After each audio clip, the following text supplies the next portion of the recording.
여러분들은 어떤 그 성향이신가요? MBTI로 보면 저는 ENFP였는데 지금 돌아보니까 그런 좀 충동적이고 즉흥적인 건 많이 사라지고 굉장히 계획적이고 좀 조직적인, 이 두 성향이 사실은 없었던 건 아닙니다. 이게 한쪽으로만 치우친 게 아니라 전 좀 이렇게 왔다 갔다 하는 건데, 나이가 들면서는 좀 I 성향이 또는 J 성향이 좀 강한데, 그래도 여전히 이제 이 감성적이고 좀 다혈질적인, 또 즉흥적인 게 없는 건 아닙니다. 근데 이제 알고 봤더니 체력이 떨어져서 즉흥적일 수가 없는 거예요. 왜냐면 그걸 하려면 뭐가 필요하죠?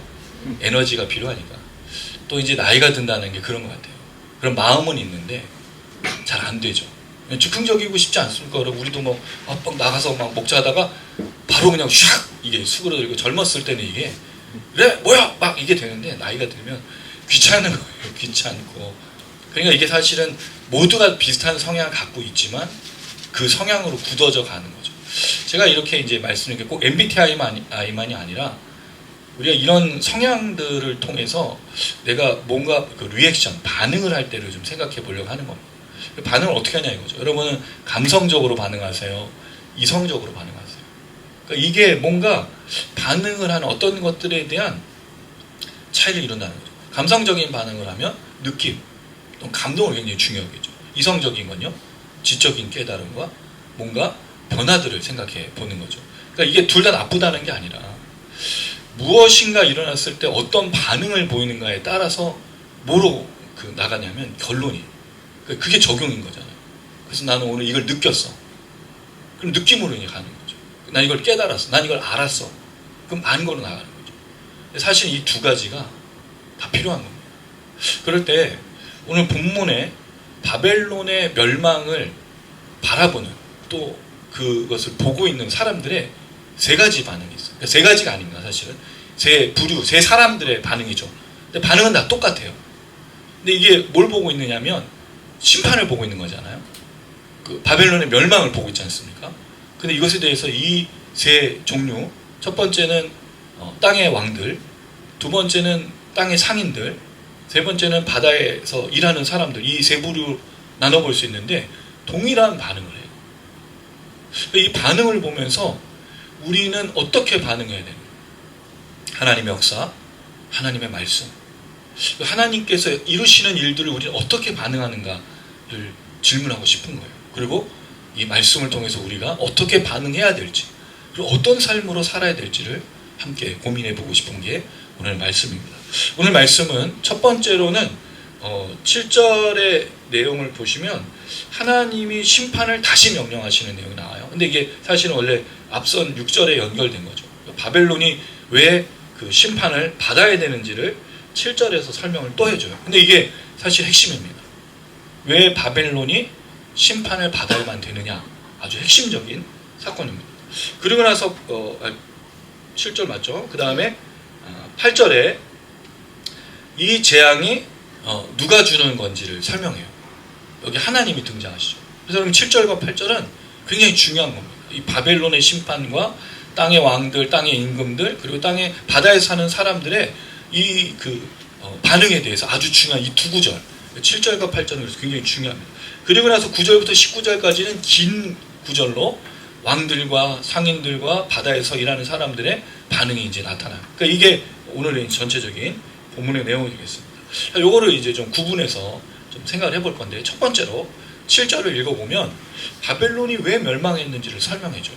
우리 같이 한번 7절을 읽어보겠습니다. 7절 말씀 시작. 그가 얼마나 자기를 영화롭게 하였으며 사치하였든지 그만큼 고통과 애통함으로 갚아주라. 그가 마음에 말하기를 나는 여왕으로 앉은 자여 과부가 아니라 결단코 애통함을 당하지 아니하리라 하니.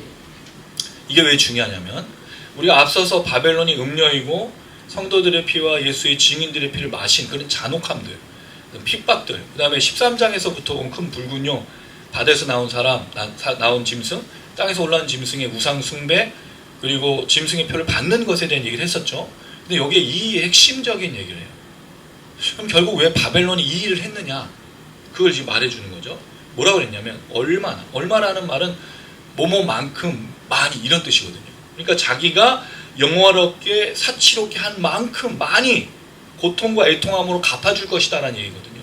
그럼 바벨론이 왜 망했어요? 첫 번째, 자기를 영화롭게 했기 때문에. 독사죠. 영광을 돌리다, 찬양하다, 존중하다, 칭찬하다. 근데 바벨론은 다른 누가 칭찬한 게 아니라 스스로를 높인 거예요. 이걸 다른 말로 우리가 뭐라고 그러죠? 교만입니다. 자기를 자랑하는. 그럼 바벨론이 왜 망했다? 교만인 거죠. 바벨론이 스스로를 높인 거예요. 근데 여러분, 이게 뭐를 좀 닮아 있냐면 창세기에 뱀이 그 하와를, 여자를 찾아가서 말하는 내용 3장에 보면 뭐를 얘기하고 있냐면, 선악과를 왜 하나님 먹지 말라고 했느냐를 설명할 때 뱀이 뭐라고 그러냐면, 이걸 먹으면 누구처럼 된다? 하나님처럼.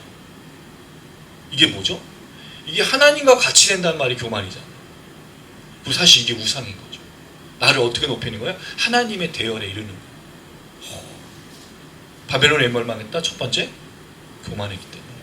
자기를 누구랑 동등하게 여긴 거죠? 하나님. 실제로는요, 하늘의 전쟁에서 패배해서 쫓겨났잖아요. 쫓겨났죠. 이미 창세로부터 뱀은 쫓겨난 존재예요. 거짓과 속이는 존재로 그렇게 쫓겨난 거예요. 그런데 이 사람이, 이 존재가 그 땅에 내려와서 사람들을 속이는 거죠. 뭐로? 내가 왕이야. 내가 바로 그 존중받을 만한, 내가 찬양받기 합당한, 자기에게 우상을 숭배하도록, 자기를 숭배하도록, 경배하도록, 영광을 돌리도록 만들고 있다는 거죠. 이게 교만입니다. 교만이란 말이 우리는 그냥 쟤는 좀 교만, 이런 정도가 아닌 거예요. 그래서 하나님이 제일 싫어하는 것이 67가지가 있는데, 잠언서 말씀을 보면 그 중에 교만이 있어요. 자기를 높이는 거예요. 근데 여러분, 우리가 예수를 믿고 신앙생활하면 우리를 높일 수가 없잖아요. 우리가 존중하고 높이는 대상이 누구밖에 없죠? 하나님. 누구 때문에? 예수 그리스도. 그래서 사도 바울은 자기를 늘 죄인 중에 괴수, 나는 하나님 앞에 설 수 없는 사람이라고 늘 말했다는 거죠. 그러니까 여러분, 예배를 드리면서 우리가 뭘 경험하죠? 내가 하나님 앞에 나갈 수가 없는데 예수가 나를 초청해서 하나님께로 나가는구나. 이걸 경험하는 게 예배라는 거죠. 내가 이렇게 받아들여져. 내가 양자로 입양되는 거예요.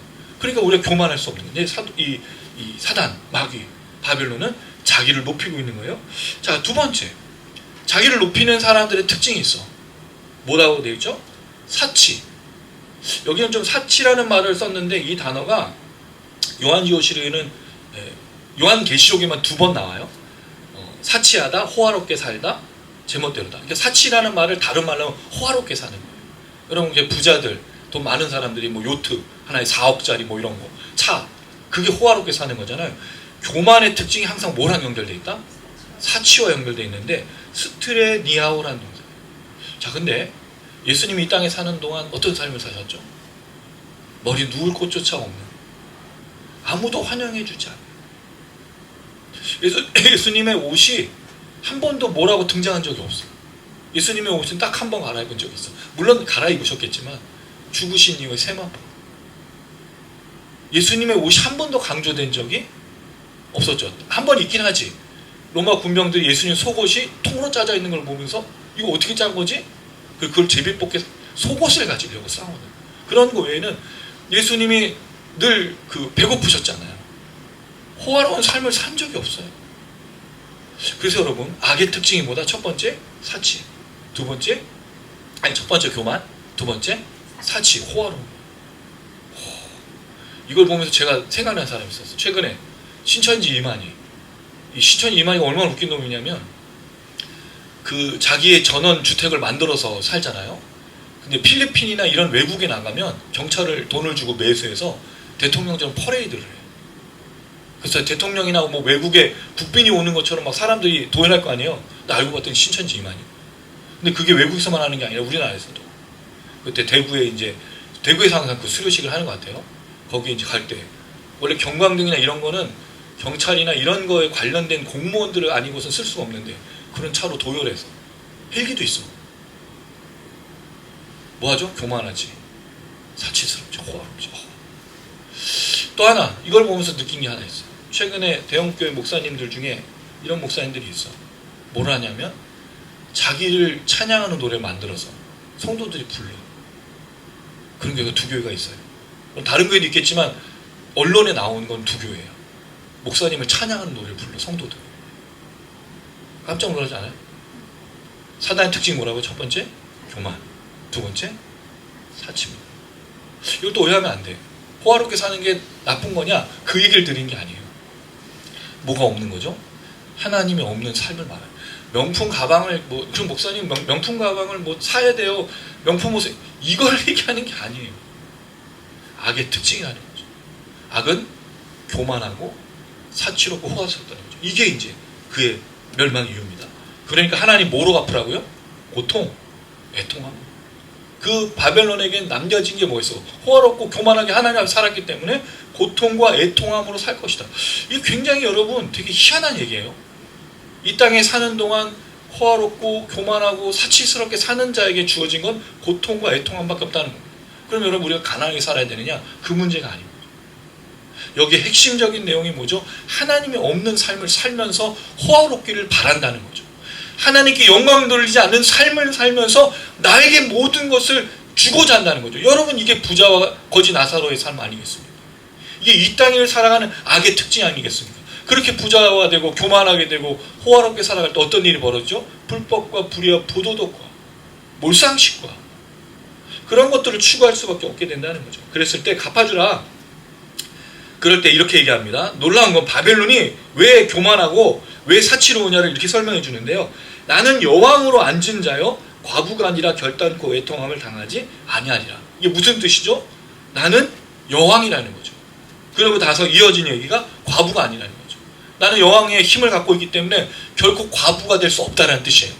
무슨 얘기입니까? 내가 여왕이니까 나의 군대가 있으니 내가 전쟁에서 패할 리가 한 번도 없다는 뜻이죠. 그러니까 결단코 애통함.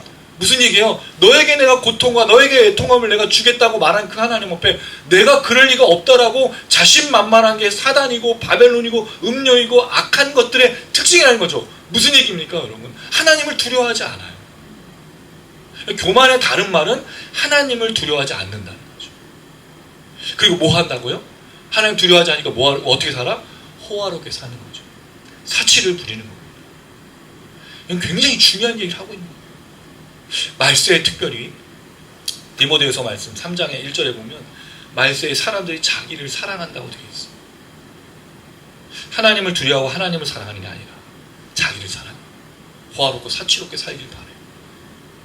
그래서 여러분 꼭 부가 나쁜 건 아니지만 왜 부에 대해서 물질에 대해서 예수께서도 그렇고 사도 바울도 그렇게 많이 얘기하느냐는 거기에 있는 거예요. 하나님을 두려워하지 않기 때문에. 그래서 주의해야 돼요. 자, 그리고 나서 이 자세한 내용들이 사실 많아요. 근데 이건 여기서 다루지 않고 주중에 묵상을 드릴 테니까 한번 살펴보면 좋겠습니다. 자, 그리고 나서 중요한 구절 8절 한번 읽어보겠습니다. 시작. 그러므로 하루 동안에 그 재앙들이 이르리니 곧 사망과 애통함과 흉년이라 그와 또한 불에 살라지리니 그를 심판하시는 주 하나님은 강하신 자이시다. 자, 여기에 보면 이 바벨론에 대해서 하나님께서 어떻게 하냐. 첫 번째, 하루 동안의 그 재앙들이 이를 것이다 라고 말해요. 자, 하루 동안이라는 말이 좀 해석에 좀 고민이 돼요. 그러니까 하루 동안의 재앙이 임한다는 얘기냐 아니면 재앙이 하루 동안 일어나는 일이냐 라는 이제 질문이 되는 거죠. 왜냐하면 이걸 고민하게 하는 게 이어지는 내용들을 보면 17절 부가 1시간에 망하였도다가 나와요. 그리고 10절에도 1시간에 내 심판이 일어났다. 정확하게는 이게 호라라는 단어인데 날도 되고 시도 되고 때도 되거든요. 연계시록에서 이 말이 나온 거는 한동안으로도 번역을 했어요. 그리고 1시간 또는 뭐 한날 한때보다 짧은 기간을 말하는 거겠죠. 그래서 이게 하루 동안이라는 말이 꼭 한 날이 아니라 짧은 시간을 의미하는 것으로 보면 좋겠다. 그럴 때 심판이 임하는 것도 짧고 심판이 이뤄지는 그날도 짧다는 것으로 생각해 보면 좋을 것 같습니다. 자, 그 다음에 두 번째, 하루 동안에 임하는 게 뭐죠? 사망과 애통함과 흉년이에요. 여러분 이 단어는요 우리가 한번 살펴본 일이 있어요. 요한계시록에서 이 단어가 나옵니다. 청황색 말을 타고 있는 6장에 그 사람의 이름이 뭐죠? 사망과 음부였어요. 하나님은 요한계시록 계속 이 똑같은 얘기를 반복하고 있다는 거죠. 바벨론에게 정해진 건 뭐예요? 사망과 음부인 거죠. 근데 그 청황색 말이 우리는 뭐로 봤죠? 재앙을 전하는 사단과 악한 존재로 봤잖아요. 자기가 사망과 음부를 했던 그 행동 그대로 하나님이 갚아주는 거예요. 여러분 여기서 꼭 깨달을 거. 하나님은 악은 반드시 심판하신다. 하나님은 죄에 대해서 반드시 심판, 넘어가는 게 없어요. 반드시 심판하신다. 기억해야 돼요. 그래야 여러분 우리가 하나님을 두려워하는 거예요. 악을 저지르고 죄를 저질렀는데 아무렇지 않다고요? 넘어간다고요? 그래 하나님 두려워하지 않지. 그러니까 간이 배 밖으로 나오는 거예요. 아무 일도 일어나지 않네. 내가 뭔가를 잘못했는데도 어떤 일이 벌어지지 않는데? 근데 사실은 그게 넘어가시는 게 아니죠. 저는 이걸 다른 표현으로 하나님이 그를 버린 거라고 생각해요. 만약에 여러분 하나님 정말 사랑하신다면 어떻게 해야 되죠? 혼내고 돌이키도록 하지 않습니까? 내버려 뒀다는 말은 하나님 심판하신 거 이미. 그래서 여러분 우리가 악을 저지르고 죄를 저지르고 잘못을 했는데도 아무 일이 일어나지 않았다? 감사한 게 아니에요. 더 무서운 거예요. 하나님 마치 침묵하고 있는 건 나를 외면한 거랑 똑같은 거예요. 어떻게 여러분 우리가 죄를 저지르고 악을 저지르고 나쁜 짓을 하고 잘못을 했는데 떳떳하게 살 수 있어요. 그러니까 여러분 악한 자들이 득세하지 않습니까? 사기를 쳐도 별일이 일어나지 않아요. 사기를 쳤는데 나보다 더 사기친 놈이 더 많네? 이런 담대함을 가지고 살아가는 거죠. 근데 원래 여러분 사기를 치고 또 누군가를 해하고 그럼 형벌이 어때야 돼요? 강해야 되지 않습니까? 남을 괴롭히고 남을 어떻게 하는 거? 최근에 보니까 그런 걸 들었어요. 그 보복운전 이런 것도 형량에 따라서 그 어떤 명칭이 붙느냐에 따라서 벌금이 100만 원부터 500만 원까지 있어요. 잘못된 거잖아요. 남을 위협하는 거. 그런 건 반드시 형벌, 사기치는 것도 그렇고 모든 악한 것에서 형벌이 반드시 따라요. 하나는 절대 놓치지 않는다는 거예요. 자, 그럴 때 이 얘기 사망과 애통함과 흉년 분명히 하나님의 그 재앙의 방법이에요. 또 하나 불에 살라지리라. 여러분 이것도 계속 요한계시록 반복됐어요. 악한 것에 대해서 하나님이 반드시 심판하신 게 뭐였죠? 불이었다는 거죠. 불. 그래서 마지막에 둘째 사망 불못에 들어가요. 이게 정해진 거예요. 그리고 이 내용은 다 구약에서 나오네요. 구약에 반복돼. 또 재미있는 거 하나 가지. 구약에 이 내용이 이사야나 예레미야나 에스겔이나 이런데 바벨론에 대한 심판이 가득하거든요. 근데 여러분 그때 바벨론이 어떻게 됐어요? 실제로 역사 속에서 사라졌죠. 근데 다시 바벨론이 일어나는 건 뭘까요? 똑같은 일이 반복돼서 일어난다는 거예요. 구약의 그 사건은 끝나는 게 아니라 역사 속의 악에 대한 하나님의 심판은 계속 이어지고 있다는 거죠. 그리고 마지막 날까지 그에게 이어지고 있다. 그러니까 여러분 심판이 없는 게 아닙니다. 분명히 말씀드렸어요. 악한 것에 대한 하나님의 형벌과 저주가 없는 게 아니에요. 그러니까 회개하고 돌아와야 되는 거죠. 자, 그럴 때 이 얘기가 중요한 거지. 그를 심판하시는 주 하나님은 강하신 자다. 이게 왜 나왔을까? 아까 바벨론이 왜 심판을 받아야 된다 그랬죠? 자기를 스스로 높였죠.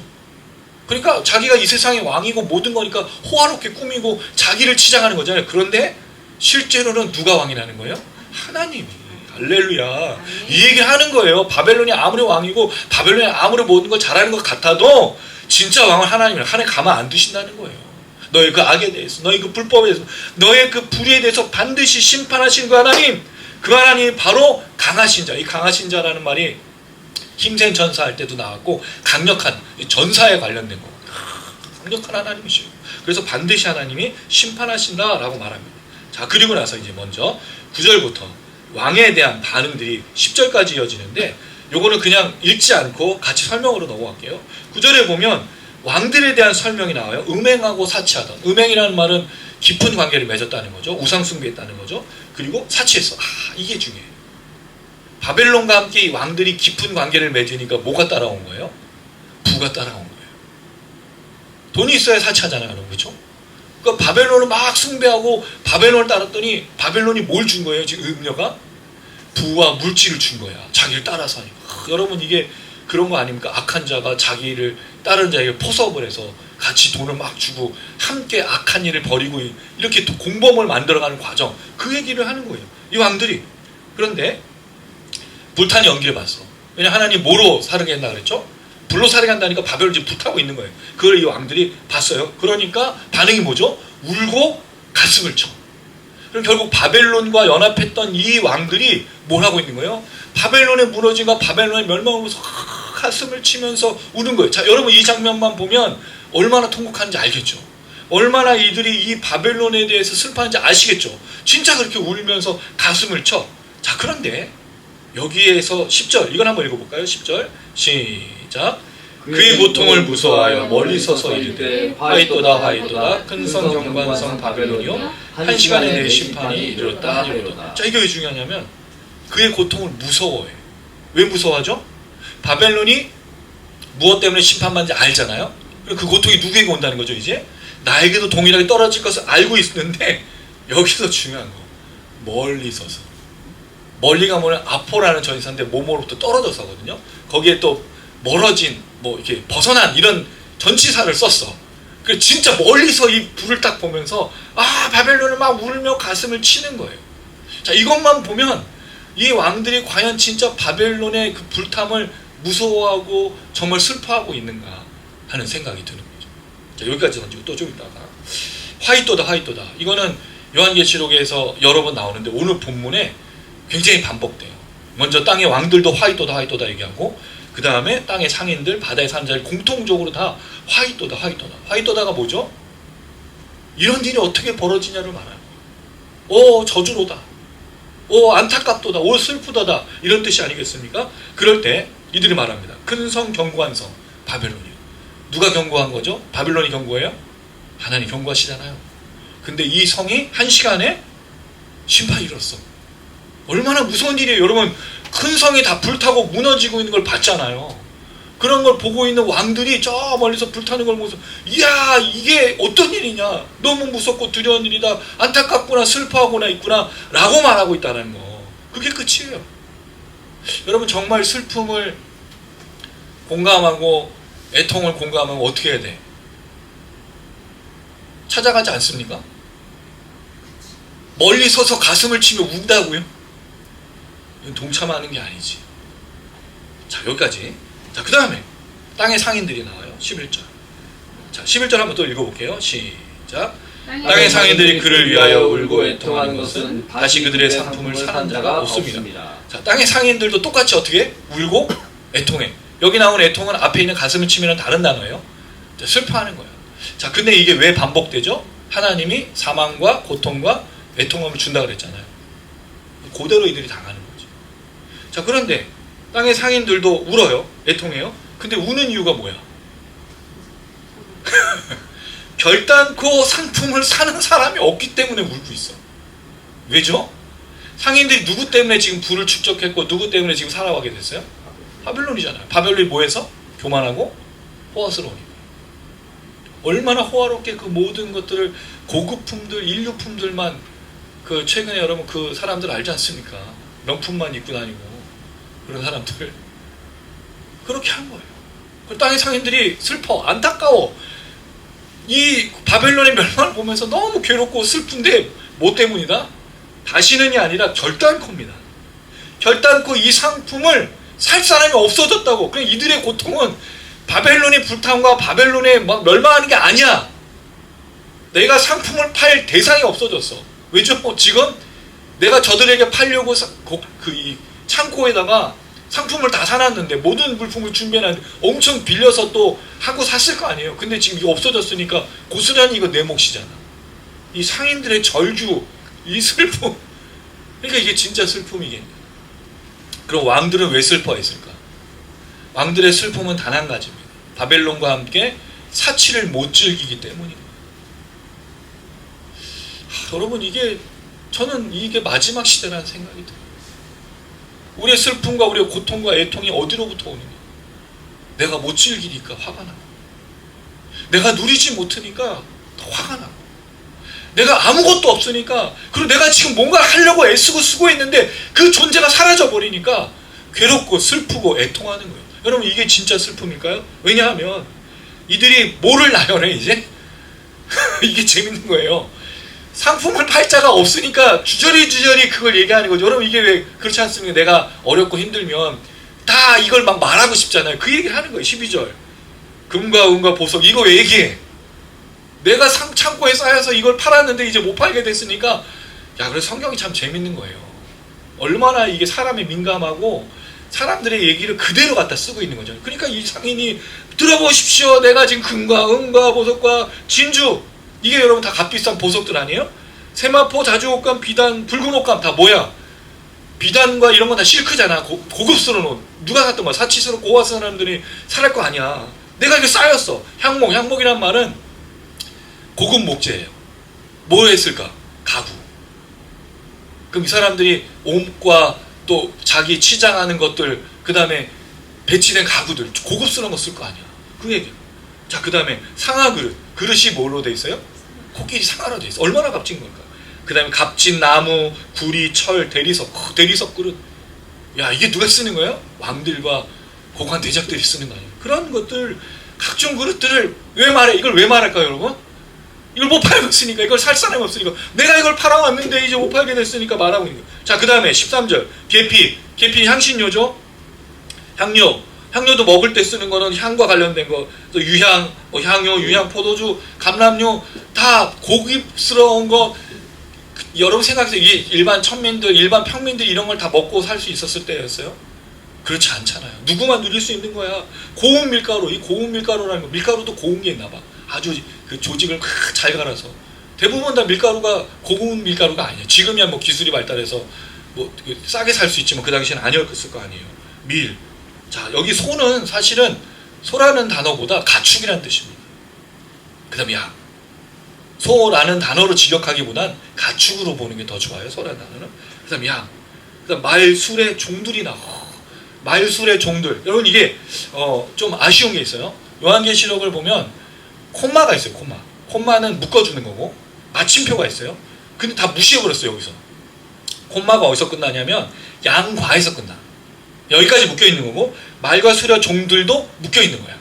말과 수레 종들은 주로 집안에서 쓰는 모든 것들이에요.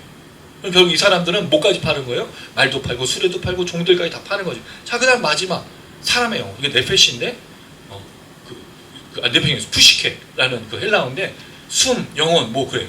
그럼 사람 영혼을 판다는 말이 무슨 뜻일까요? 이게 히브리적 표현이나 당시의 표현을 보면 종들, 노예를 말할 때 쓰는 표현이라고 합니다. 왜냐하면 종들에 대한 생명을 누가 가지고 있어요? 주인들이. 그래서 이 단어를 쓰고 있다. 그럼 결국 이 사람들은 종들 팔고 노예도 팔고 다 팔았는데 이제 뭐가 된 거예요? 아무것도 팔지 못하게 되니까 너무 화가 났어. 자, 그러니까 15절 읽어보겠습니다. 15절 말씀. 죄송해요. 예. 15절 먼저 읽고 14절 봅시다. 15절 읽겠습니다. 시작. 바벨론을 말미암아 지구하니 상품의 상인들이 그의 고통을 무서워하여 멀리서서 울고 애통하여. 자, 여기도 보면 또 똑같은 단어. 고통을 무서워해. 왜 무서워할까? 바벨론에게 팔았던 사람들이니까 자기네도 이 고통이 올까봐 무서워해. 자, 그런데 무슨 동일한 표현이 나타나죠? 멀리서서. 또 울고 애통해. 자, 그 다음에 화이또다도 그 다음에 얘기하죠. 그러니까 공통점이 뭐예요? 땅의 왕들하고 같이 일단 멀리 서 있어. 그 다음에 가슴을 치고 울어. 그 다음에 그 우는 내용은 조금 차이가 있지만 사실은 바벨론의 사라짐에 대해서 안타까워하는 거지 진짜 슬퍼하고 울고 있는 애. 정말 슬퍼하고 울고 있다면 이 사람들 어디를 가야 되죠? 바벨론을 가야 되잖아. 바벨론의 그 잔재를 보면서 아이쿠야 네가 어떻게 이렇게 무너졌느냐고 가야 되는 거 아니에요? 그렇지 않다라는 거죠. 결국 이 사람들이 지금 안타까운 것은 바벨론의 존재, 내가 불을 쌓는 존재가 사라진 것에 대해 아쉬워하는 거지 진짜 울고 있는 게 아니라 굉장히 무서운 내용이에요. 과연 뭐에 울고 뭐에 애통하고 있는가를 잘 보여주고 있죠. 자, 14절 이것도 한번 읽어보겠습니다. 시작. 바벨론아 내 영혼이 탐하던 과일이 내게서 떠났으며 맛있는 것들과 빛나는 것들이 다 없어졌으니 사람들이 결코 이것들을 다시 보지 못하리로다. 자, 여기에 보면 여러분 내 영혼이 탐하던 과일이 나와요. 그럼 이 영혼, 바벨론이 탐하던 과일이 뭐죠? 아까 처음에 얘기했던 거 두 가지. 하나가 뭐였어요? 교만. 두 번째가 사치. 이 과일이 사라진 거죠. 왜? 멸망했으니까. 하나님 울음과 고통과 사망을 준다 그랬으니까. 그러니까 이 바벨론은 이제 아무것도 남지 않고 사라져버려. 역사 속에서 사라져버린 심판받은 존재, 그 존재가 되었다고 얘기하는 거예요. 근데 놀라운 건 이 바벨론의 패망과 바벨론의 멸망을 사람들이 보고 어떻게 바벨론이 없어졌구나라고 인식할 수 있다는 거죠. 자, 문제가 그렇다면 땅의 왕들, 땅의 임금들이 이 얘기를 듣고 바벨론을 확인했다면 어떤 반응이 와야 되는 거냐는 거예요. 두려워하고 멀리 서서 화이또다라고 말할 게 아니고 뭐 해야 되죠? 이런 반응, 이런 재앙들, 이런 슬픔, 이런 하나님의 심판이 오고 멸망이 오면 어떤 반응을 보여야 되냐는 거예요. 우는 게 아니라 무릎을 꿇어야죠. 자신의 죄를 돌아보고 내가 바벨론과 함께 음행을 하고 내가 사치를 부리고 내가 하나님을 두려워하지 않고 내가 하나님을 따르지 않고 하나님을 비방하고 하나님을 거부했던 것에 대해서 회개해야죠. 타산지석으로 삼아야죠. 저 큰 견고한 성도 하나님의 강하심 앞에서 심판을 받고 있으면 돌이켜야죠. 회개해야죠. 근데 그런 반응은 지금 눈 씻고도 찾을 수가 없어요. 근데 여러분 이게 아까도 말씀드렸지만 역사 속에 바벨론이 한번 그랬죠. 그리고 그렇게 강대국도 아수르, 애굽도 다 없어졌어요. 하나님 반드시 심판하신다는 거예요. 그리고 이 바벨론이 다시 반복돼서 심판과 악에 대한 하나님의 저주와 형벌이 주어지고 있는데도 울며 애통하는 사람들의 모습은 그게 내가 누리고 내가 사치하고 내가 교만하고 내가 얻을 것이 없는 것에 대해서 안타까워 있을 뿐이지 돌이키지 않는다는 거예요. 회개하지 않는다는 거예요. 그래서 말세가 무서운 겁니다. 정말이에요. 사실 돌이키고 사실 회개하고 하나님께로 나아가야 되는데 그렇지 않고 있는 것이 바로 이들의 모습이라는 거죠. 자, 그 다음에 16절 화이토다 똑같이 나와요. 큰 성이요. 여기도 큰 성이야. 자, 근데 땅의 상인들이 말하는 건 세마포, 자주옷, 붉은 옷, 금과 보석과 진주로 꾸몄었는데 이들은 뭐에 관심이 있는 거예요? 자기의 상품에 관심이 있는 거예요. 왕들은 사치를 누렸던 그 바벨론 견고한 성이 무너진 거에 관심이 있어. 다 자기들의 관심을 가지고 울며 애통하고 안타까워하는 거죠. 자, 근데 여기서 안타까운 게 17절이야. 자, 17절 일단 한번 읽어볼게요. 시작. 그러한 부가 한 시간에 망하였도다. 모든 선자가 각처를 다니는 성경들과 성들과 바다에서 있는 자들이 멀리 서서. 이게 구절이 이상하잖아. 보석과 진주로 꾸민 것인데 그러한 부가 한 시간에 망하였도다가 16절로 가고 모든 선장가부터 17절로 가면 되는데 구절이 구분이 안 돼 있다는 거죠. 헬라어에는 구분이 돼 있는데. 자, 그럴 때 여기서도 한 시간이 나와. 빨리 무너졌구나. 빨리 사라졌구나. 무슨 뜻이에요? 그렇게 오래 갈 것 같고 그렇게 견고할 것 같고 그렇게 사치와 영광을 누릴 것 같은 존재가 다 사라져버리는 험한 인생이구나 라고 말하고 있다는 거죠. 자, 그리고 세 번째, 모든 선장과 각처를 다니는 선객. 선객들이라는 말은 선원들이에요. 배에서 일하는 사람들을 말하고 있습니다. 또 선원들 또 뒤에 또 나오지만 바다에서 일하는 자들. 그러니까 결국 바다에 관련된 사람이 나와요. 자, 질문 한 가지. 왜 땅과 바다가 나올까? 왜 이 바벨론의 멸망에 대해서 땅과 바다가 나오는지 생각해 봐야 돼요. 13장에서 큰 붉은 용이 하늘에 쫓겨났죠. 하늘은 더 이상 장악할 능력이 없다는 거죠. 그럼 어디로 내려왔어요? 땅으로 내려왔어요. 그럼 땅을 장악했지. 한 가지 더. 바다에서 짐승이 나오잖아.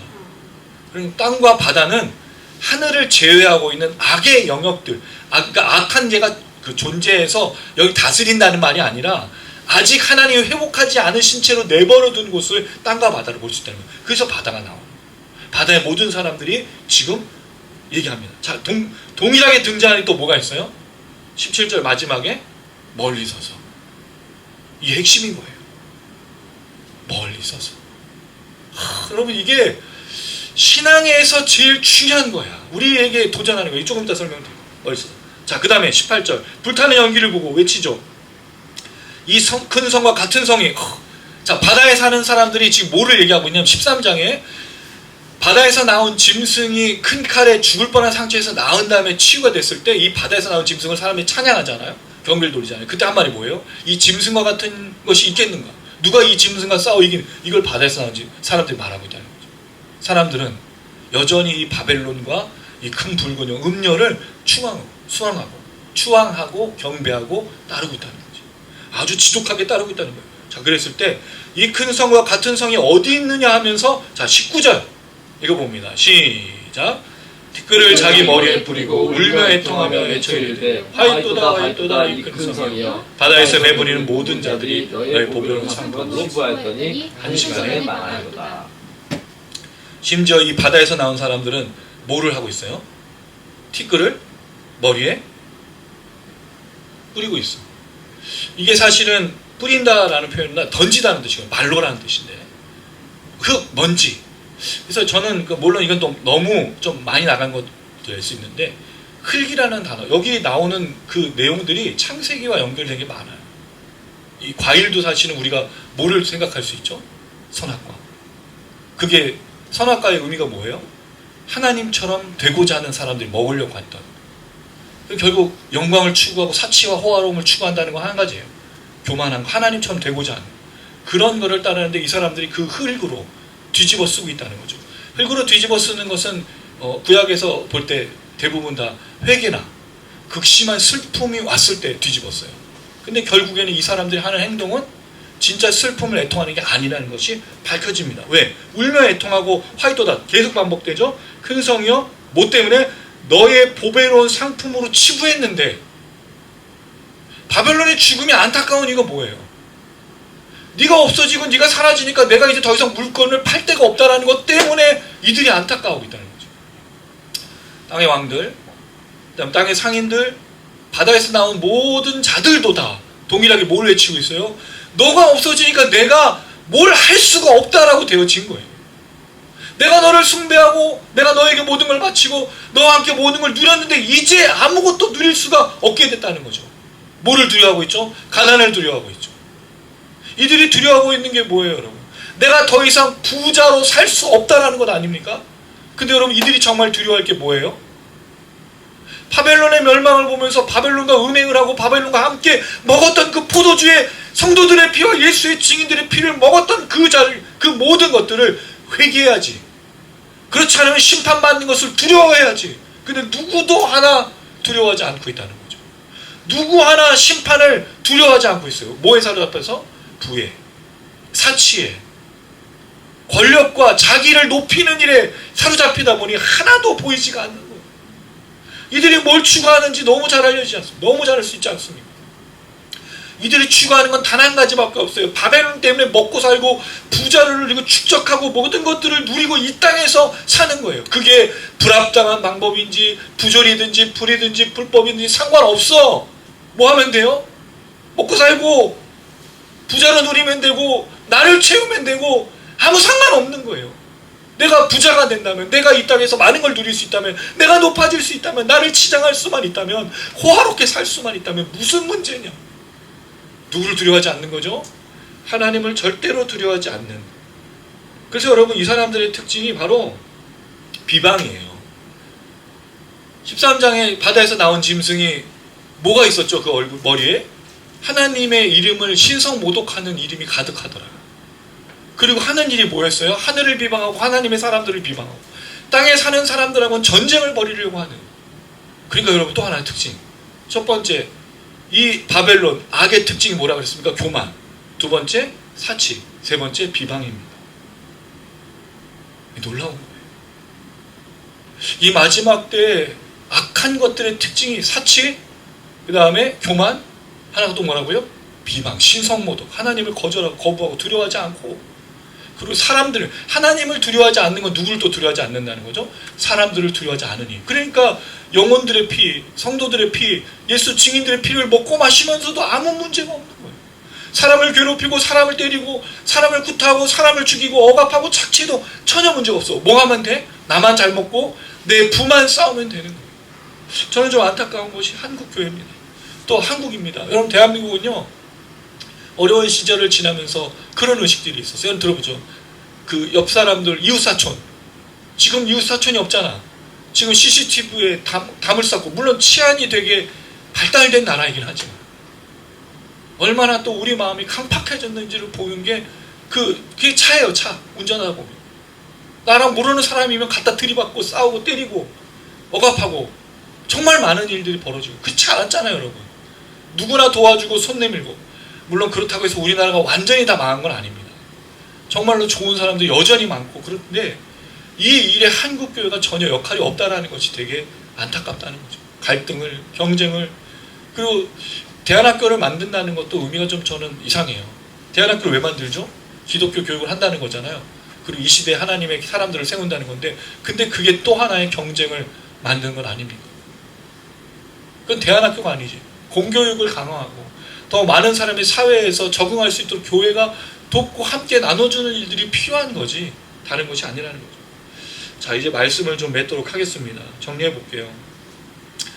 오늘 여러 말씀 중에 하나님의 대항한 바벨론에 대한 여러 가지 얘기를 했습니다. 첫 번째가 교만, 두 번째가 사치, 세 번째가 비방이었어요.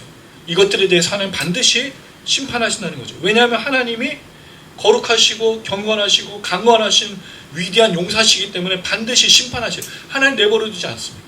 하나님 내버려 두는 것은 그 심판을 이미 주신 거나 똑같다는 걸 말씀을 드렸어요.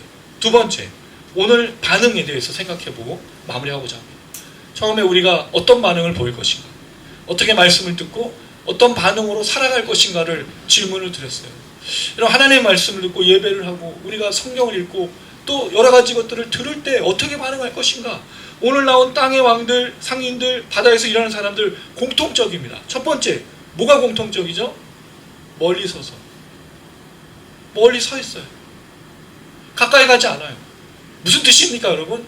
저 고통은 내 고통이 아니라는 거죠. 저 심판은 내 심판이 아니라는 거죠. 그럴 때 문제가 어떻게 되느냐? 여러분, 베드로가 예수님의 십자가를 처음에 잡혀서 따라갈 때 멀리서 따라갔어요. 멀리서 따라갔을 때 이 베드로를 알아본 사람이, 여종이 너 예수와 한패거리 아니냐? 그랬을 때 이 베드로가 한 말이 뭐죠? 거기에 신성모독과 비방이 나오잖아. 멀리 가면요, 가까이 가지 않으면 그렇게 되는 거예요. 방관자들은 절대로 어떤 하나님의 역사들을 볼 수도 없는 거예요. 깨달을 수가 없는 거예요. 멀리 서 있다는 건요, 아무것도 안 한다는 뜻이거든요. 멀리 서 있다는 건요, 세상 사람들이나 그리스도의 차이가 없다는 뜻입니다. 베드로가 그랬을 때 문제가 생겼잖아요. 그런데 그 베드로가 부활하신 예수를 만나고 어떤 일로 바뀌었습니까? 가까이 갔을 때, 십자가로 가까이 갔을 때 어떤 일이 벌어져요? 내 양을 먹이라는 예수님의 음성을 듣지 않습니까? 멀리 서서 방관하는 사람 중에 하나가 가룟 유다 아니에요. 예수로부터 멀리 떨어져서, 멀리 가서 울며 애통하지만 결국에는 자신의 생을 그냥 마감하게 돼서 저주와 심판으로 무너진 사람이 됐어요. 멀리 서면요, 방관자가 되면요, 이런 일이 벌어져요. 가까이. 어디에? 십자가에. 하나님께, 예수께로. 그리고 제일 중요한 거, 우리 안에 계신 성령과 가까이. 성령의 음성을 듣고, 사실 이 반응들은 다 성령이 역사하시는 거거든요. 회개하고 돌이키고 깨닫고 하는 모든 것들은 성령이 하시는 거예요. 성령이 내 안에서 나와 가까이, 나와 함께, 나와 동행을, 이게 아니면 여러분 깨달을 수가 없는 거예요. 바꿀 수도 없는 거고, 순종할 수도, 걸어갈 수도 없는 거예요. 그럼 첫 번째 질문은, 내가 성령과 가까이 하고 있는가? 내가 성령의 통치를 받고 있는가? 다스리고 있는가? 그 안에 열망으로, 그의 충만함으로 함께하고 있는가? 이게 없으면요, 멀리 서 있을 수밖에 없어요.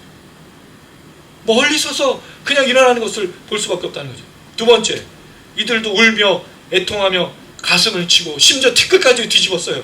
근데 그게 실제로 그 슬픔과 애통이 아니라는 거죠. 이유가 뭐죠?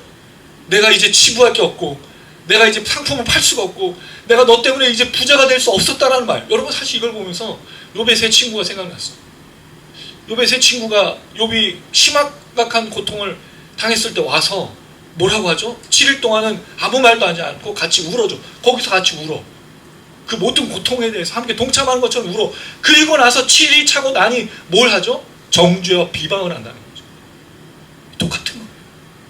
너 때문에 내가 이제 치부를 못해. 너 때문에 내가 이제 누릴 수가 없어. 너가 망하든 말든 아무 상관없다는 거죠. 사실은 정말 울고 가슴을 치고 머리에 죄를 뿌리려면 너의 죄악이 나의 죄악이고, 너가 지은 죄가 나의 죄고, 그래서 내가 하나님 앞에 무릎 꿇고 회개하고, 내가 이 너처럼 멸망당할 걸 당하지 않기 위해서 하나님께로 돌아가는 회개가 일어나야 되는데, 타산지석을 삼고 그 바벨론처럼 멸망받지 않기 위해서 돌이켜야 되는데 그렇지 않다는 거죠. 사실 정말 이 사람들이 진정한 반응을 보이려면 이런 일이 있어야 되고, 우리가 지난주에 나왔던 내용입니다. 4절, 18장 4절 같이 한번 읽어보겠습니다. 18장 4절 말씀 같이 읽습니다. 시작.